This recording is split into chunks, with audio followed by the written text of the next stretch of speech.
Good morning, I'm Charles Lejano and this is One News Now. U.S. Marine Joseph Scott Pemberton remains in custody of the Bureau of Corrections today. That's despite BuCor Chief Gerald Banta signing Pemberton's release orders on Thursday. Bureau spokesman Gabriel Chaklag explained that the processing of Pemberton's release papers was only completed yesterday afternoon. However, the BuCor has yet to coordinate the turnover of Pemberton to the Immigration Bureau. Citing immigration officials, Bantag said there was no need to take Pemberton elsewhere while they're processing his deportation. That's why Pemberton can remain in his special detention facility in Camp Aguinaldo until further notice. Meanwhile, Foreign Affairs Secretary Teddy Locsin Jr. insists there was no exchange of political favors in connection with the absolute pardon granted by President Duterte to the American soldier. In a tweet, Locsin said he clinched the deal for a U.S. COVID-19 vaccine by using his quote, charm with U.S. Secretary of State Mike Pompeo. However, past spokesperson Harry Roque begs to disagree. Roque personally believes that President Duterte granted Pemberton's pardon so that the Philippines can get access to the coronavirus vaccine from the U.S. Meanwhile, almost 100 prisoners in the new Bilibid prison walked free yesterday, mostly after being granted parole. According to the BuCor, 86 of those freed were granted parole.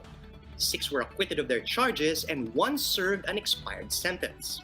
The agency said their release was part of a program that was done for the first time in the penitentiary. BuCor officials say they sent the inmates off with hygiene kits and transportation allowance to ensure that they would be able to go home. In a statement, the agency says they want to show inmates that the Corrections Bureau can be their partner towards a new life. Presidential Communications Operations Office is set to meet with Undersecretary Lorraine Badoy regarding her red-tagging posts on social media. This comes after the House Appropriations Committee suspended the PCOO's budget briefing on account of Badoy's posts. Recall that on September 5, Badoy accused the Makabayan bloc of being high-ranking members of the Communist Party of the Philippines. Speaking to 1PH's Sa Totoo Lang, PCOO Assistant Secretary Chris Ablan said they will try to make amends with the offended party and appease the members of the House. We did told her na she should not be sharing those things as a PCOO undersecretary, but there is a seeming conflict of interest po because she's also the spokesperson of the NTF-ELCAC. Kailangan po niya talagang gampanin ang kanyang trabaho bilang spokesperson. So we will try to resolve that po, in the coming days, Ma'am Cheryl, before our next hearing. We'll be back with more stories after a quick break. Keep it here on One News.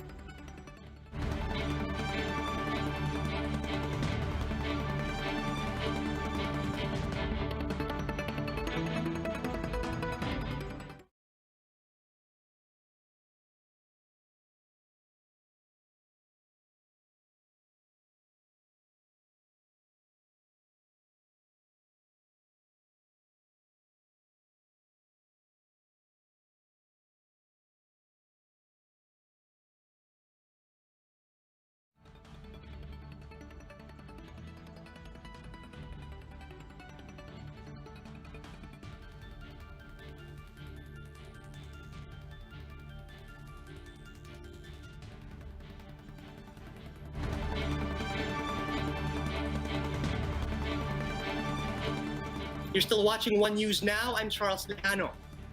Militant fishers group PAMALAKAYA staged a jogging and biking protest against the dolomite dumping at Baywalk and Rojas Boulevard today. The group warned that dumping white sand onto the shore could destroy the marine environment and affect the livelihood of thousands of fisherfolk across Manila Bay. That's why PAMALAKAYA is calling for the immediate termination of the project. Napakahalaga, no? Yung seagrass at mga bakawanan ang kailangan nating patubuin dito sa Manila Bay. Hindi po yung white sand. Panawagan po namin yung 389 million na budget dito sa pagtambak ng dolomite ay ilaan sa mangrove reforestation. Sa pag-aaral, batay sa research ng Pamalakaya Pilipinas ay aabot sa mga mahigit 13,000 hektarya ang matatamnan nito. Talking about white sand, the tourism department is mapping out new safety protocols in preparation for the reopening of the country's beaches and island destinations. Secretary Berna Romulo Puya recently signed a new memorandum detailing health and safety guidelines for the Philippines' tourist destinations under the new normal. For starters, the agency is urging LGUs to designate safety marshals, beachfronts, and island hotspots to ensure that physical distancing is observed by guests at all times. Puya also said activities like swimming, surfing, running, and other forms of outdoor non-contact sports be allowed in tourist spots once all quarantine classifications are lifted. Even mass gatherings and group events like sports competitions and youth camps may be held, as long as health and safety protocols are observed. The DOT's new guidelines will also require establishments in tourist-heavy areas to adopt contactless payments or digital reservation options. And the local government of Calamba has allowed resorts and hotels in the area to reopen in light of the city's MGCQ classification. To give us the latest update, we have Romel Lopez, who's reporting to us live from Calamba, Laguna. Kamusta, Romel? Marami na bang resorts na nakapagbukas dyan? Yes, sure. Sa ngayon nga ay ongoing yung mga opisyal nitong Calamba City, Laguna para nga i-check kung yung mga resorts and mga hotels na inalaw nila na mag-open dito sa lugar ay sumusunod ba dun sa panuntunan na inimpose ng lokal na pamahalaan. Bukod doon sa mga minimum health protocols kagaya ng mga yung social distancing na susundin doon sa facility, ay pinaalala rin ng lokal na pamahalaan ng Laguna na may ilang pa silang mga additional guidelines para doon sa mga kababayan nga natin na nais pumunta sa lugar. Ilan na nga dito na kailangan mo muna magkaroon ng online booking. Hindi papayagan yung pagkakaroon ng mga walk-in guests doon sa mga resort. Para nga raw masala at makita, mas makilala kung sino yung magiging guest nila. Kasi hindi lahat ng mga guests ay papayagan. Kasi yung mga galing sa mga GCQ area, saka MGCQ area, kagaya ng Metro Manila, ay hindi pa po pwedeng pumunta rito sa Laguna.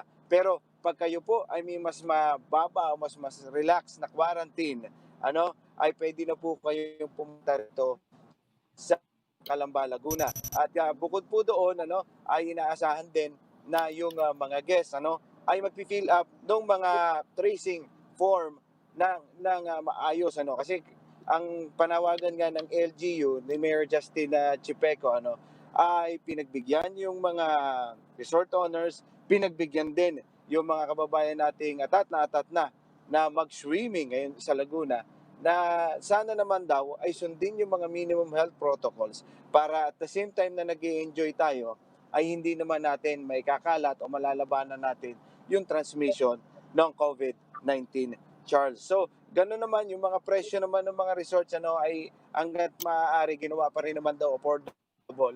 Yun nga lamang, kailangan daw sundin yung mga minimum health protocols sa additional guidance ng LGU ng Calamba para nga mas ma-enjoy natin yung pamoso nga ng mga hot spring dito sa lugar, Charles. Yan, Romel, salamat sa paglilinaw. Again, para lang talagang malinaw para dun sa mga gustong magpunta dun sa Calamba, ano-ano itong mga specific na requirements ng city government para mag-operate and para naman dun sa mga gusto magpunta sa mga resort. Nabanggit mo kanina, kailangan manggaling din sila mula sa isang not so strict quarantine region. Tama? So ano pa yung mga kailangan isipin? Ano yung checklist in case gustong magpunta sa Calamba this weekend? Okay. Unang-una, dapat nga mapatunayan mo na mas relax yung quarantine status ng lugar mo. Kung hindi, talagang hindi ka nila tatanggapin. So, online lahat yan, Charles. Bawal nga yung walk-in. Digital booking ang gagawin mo dyan. Bukod pa dyan, lahat ng mga resorts na pwede lamang mag-open, dapat accredited yan ng DOT at ganun din ng DOH para masiguro na yung mga hotels mismo and then mga resorts ay kumbaga na-train na and then na-orient na dun sa magiging pag-observe naman ng mga minimum health protocols. Kaya nga mag-i-inspection ngayon yung LGU Calamba para ma-check kung yung mga bukas ba ng mga resorts ngayon ay yung may mga tamang dokumento at pinapayagan ng DOH at ganon din ng DOT at ganon din ng LGU. Kung hindi, ay maaari silang ma-sanction. At ganon nga, doon naman sa ating mga guests, wag na daw magpupumilit yung may mga striktong quarantine dun sa kanilang lugar na pumasok dito dahil hindi rin daw sila